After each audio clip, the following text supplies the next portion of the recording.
Hola Smart People, kita bertemu lagi dalam acara Lessons and Learn. Semoga Smart People sehat, sukses, dan bahagia selalu ya. Minggu ini saya akan membahas mengenai scope of work-nya Industrial Relation. Yuk kita simak pembahasannya, semoga berguna ya.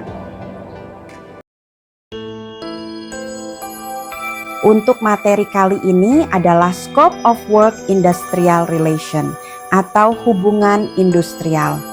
Mari kita bahas mengenai ruang lingkup kerja Industrial Relation atau IR.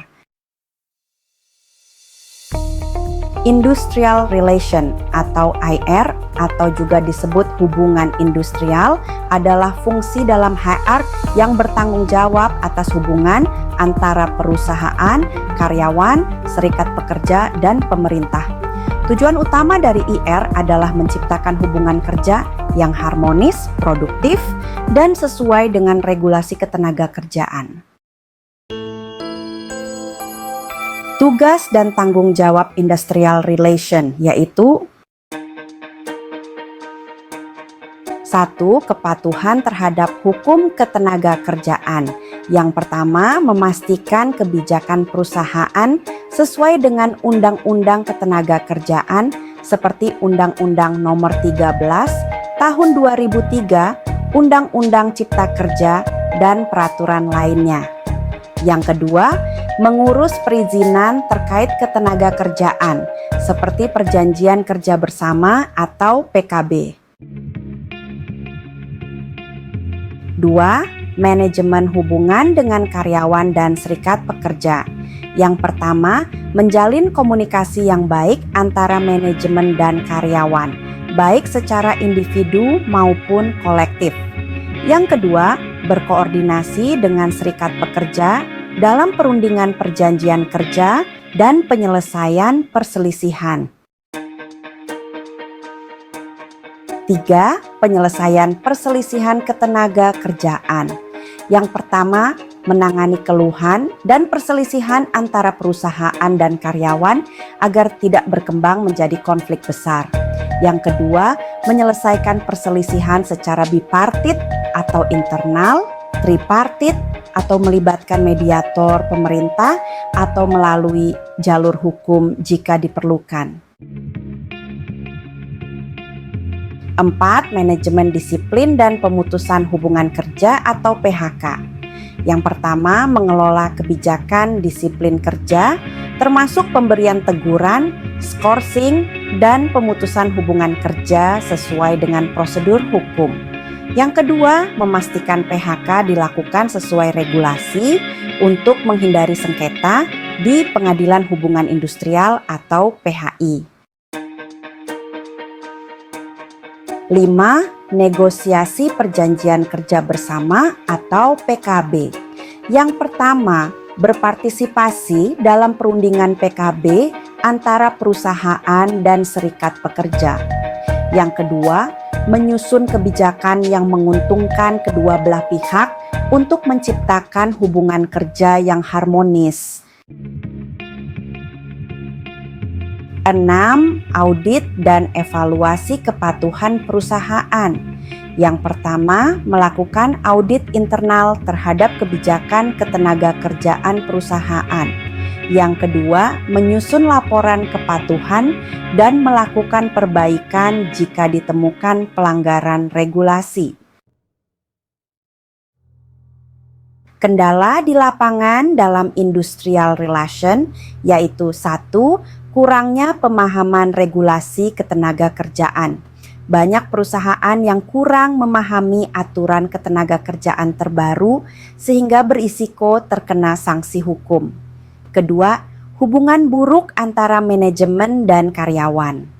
Yang pertama, ketidakpercayaan antara karyawan dan manajemen dapat memicu konflik yang sulit diselesaikan.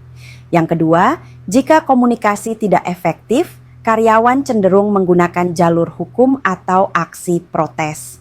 Ketiga, perselisihan dengan serikat pekerja. Yang pertama, perbedaan kepentingan antara perusahaan dan serikat pekerja seringkali memicu perdebatan panjang. Yang kedua, negosiasi PKB bisa berjalan alot jika tidak ada strategi komunikasi yang baik. Keempat, kesulitan dalam menangani kasus PHK.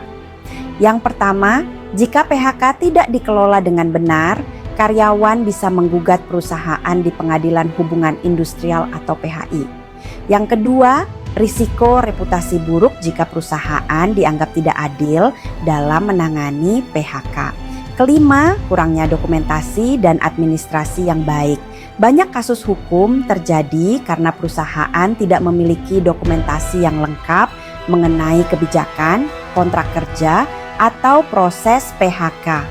Keenam, aksi mogok kerja atau unjuk rasa. Jika tuntutan karyawan tidak ditanggapi dengan baik, mereka bisa melakukan aksi mogok kerja yang berpotensi menghambat operasional perusahaan. Untuk analisis kendalanya yaitu 1. Kurangnya pemahaman regulasi dapat menyebabkan perusahaan melanggar hukum tanpa disadari, sehingga HRD perlu terus memperbarui pengetahuannya. 2. Hubungan buruk dengan karyawan menunjukkan perlunya komunikasi terbuka dan transparan untuk menghindari kesalahpahaman. 3. Perselisihan dengan serikat pekerja sering terjadi karena tidak adanya kesepakatan yang saling menguntungkan, sehingga strategi negosiasi harus diperbaiki. 4. PHK yang tidak sesuai aturan berisiko tinggi menimbulkan tuntutan hukum, sehingga perusahaan harus menerapkan prosedur yang jelas. 7. Kurangnya dokumentasi dapat membuat perusahaan sulit membela diri dalam kasus hukum ketenaga kerjaan. 8. Aksi mogok kerja menandakan bahwa manajemen harus lebih responsif terhadap aspirasi karyawan sebelum terjadi eskalasi konflik. Dan rekomendasi untuk HRD dalam industrial relation yaitu 1. Meningkatkan pemahaman tentang regulasi ketenaga kerjaan. Yang pertama, HRD harus rutin mengikuti pelatihan hukum ketenaga kerjaan atau bekerja sama dengan konsultan hukum. Yang kedua, selalu memperbarui kebijakan perusahaan agar sesuai dengan aturan pemerintah terbaru. 2. Membangun hubungan yang harmonis dengan karyawan dan serikat pekerja. Yang pertama, meningkatkan transparansi dan komunikasi antara manajemen dan karyawan. Yang kedua, melibatkan serikat pekerja dalam pengambilan keputusan yang berdampak pada kesejahteraan karyawan. 3. Menyusun prosedur penyelesaian perselisihan yang jelas. Yang pertama, membuat mekanisme penyelesaian keluhan internal agar masalah dapat diselesaikan sebelum sampai ke ranah hukum. Yang kedua, mengadakan mediasi secara internal sebelum membawa masalah ke Pengadilan Hubungan Industrial. 4. Memastikan prosedur PHK dilakukan sesuai regulasi. Yang pertama, sebelum melakukan PHK, pastikan ada alasan yang sah dan sesuai hukum. Yang kedua, memberikan pesangon dan hak-hak karyawan sesuai peraturan untuk menghindari gugatan hukum. 5. Meningkatkan administrasi dan dokumentasi HR. Yang pertama, menyimpan catatan lengkap tentang kontrak kerja, kebijakan perusahaan, dan perjanjian dengan serikat pekerja. Yang kedua, menggunakan sistem digital atau HARIS untuk mempermudah pengelolaan dokumen hukum ketenaga kerjaan. 6. Menyiapkan strategi dalam menghadapi aksi mogok atau unjuk rasa. Yang pertama, melakukan dialog terbuka sebelum karyawan merasa perlu melakukan aksi protes. Yang kedua, menjalin komunikasi yang baik dengan pihak pemerintah atau mediator ketenaga kerjaan jika ada potensi konflik besar. Dan yang terakhir, kesimpulannya yaitu industrial relation berperan penting dalam menjaga stabilitas hubungan kerja antara perusahaan, karyawan, dan serikat pekerja.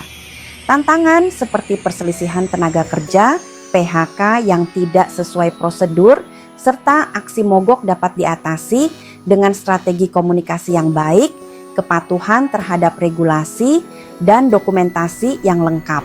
HRD harus terus meningkatkan pemahaman regulasi, membangun hubungan harmonis dengan karyawan dan serikat pekerja, serta memastikan bahwa kebijakan perusahaan sesuai dengan hukum ketenaga kerjaan.